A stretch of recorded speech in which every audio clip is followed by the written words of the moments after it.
এই পরিবর্তনটার কিছু প্রভাব তো অবশ্যই আমাদের এবার বর্ষবরণেও পড়েছে।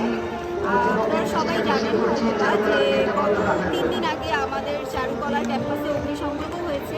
তো এত এত প্রতিকূলতার পরে আমরা যে শেষ পর্যন্ত একটা আনন্দ শোভাযাত্রা করতে পারছি, এটাই আসলে অনেক বিশাল একটা ব্যাপার। আচ্ছা, গত বছর পহেলা বৈশাখ আর এই বছর পহেলা বৈশাখ এর মধ্যে পার্থক্যটা কি দেখছেন?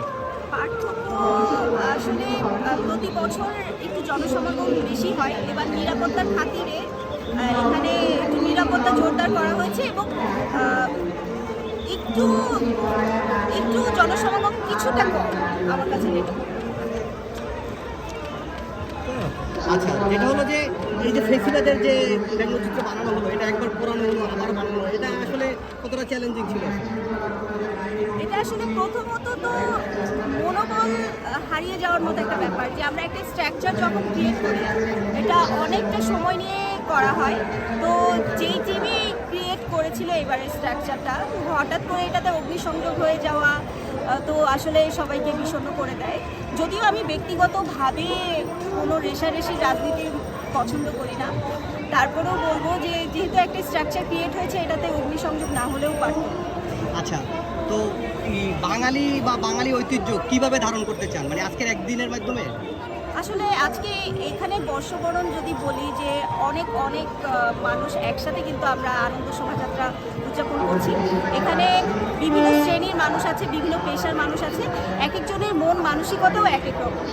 তো আমরা যে সবাই একসাথে আনন্দ উদযাপন করছি এটা যেন সারা জীবন থাকে, মানে আমরা যেন সবাই একসাথে মিলেমিশে সুখ আনন্দ সব কিছু ভাগাভাগি করে।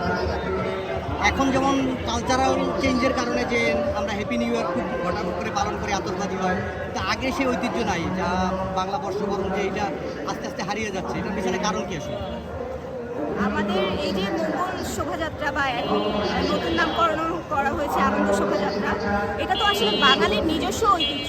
আমি যদি হ্যাপি নিউ ইয়ারের কথা বলি এটা কিন্তু আমাদের কালচারের না, এটা বাংলাদেশিদের না, আমরা পশ্চিমা দেশগুলো থেকে ফলো করে করি। এবং এই যে আতশবাজি হয় প্রতি বছর কিন্তু এই আতশবাজির কারণে অনেক পাখি মারা যায়। তো আমি ব্যক্তিগতভাবে হ্যাপি নিউ ইয়ার সেলিব্রেশন পছন্দ করি।